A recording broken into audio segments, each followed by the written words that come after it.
বিশাল বড় ধোকা ভাই, বিশাল বড় ধোকা। কালকে আমরা বন্ধুগুলো কয়েকটা সব বুঝেছিলাম, বুঝে আড্ডা মারছি। আড্ডা মারতে মারতে একটা বন্ধু চিল মদ বলেছিলাম না বিরাট, ও মদ নিয়ে চলে গেছে ভাই বিরাট নিয়ে, দিয়ে আমাকে দিলে আমি তো ঠান্ডা গরম বিশাল ব্যাপার, সরি গরমে ঠান্ডা, বিরাট এই যে বিরাট খাবো চিল হালকা করে ভাই। আমি ছবিটা এমনি করে খুললাম, হালকা করে আওয়াজ হলো বুঝলে।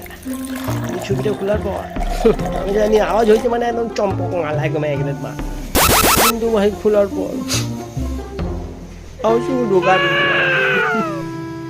ঢোকার সম্পূর্ণ ঢোকা। চালা অভিশাপ দিলাম, তোরাও জীবনে মদ পাবি না। চালা মদের বিপদে কিনা আমাকে ঠানসাপ ভরে দিয়েছে, এক ডোকে দিয়ে গলা পক্ষে চলে গেল ভাবে, এখনো চলছে আমার অভিশাপ। তোরাও জীবনে সারা মদ পাবি না, তোরাও মরবি মদ মদ করে।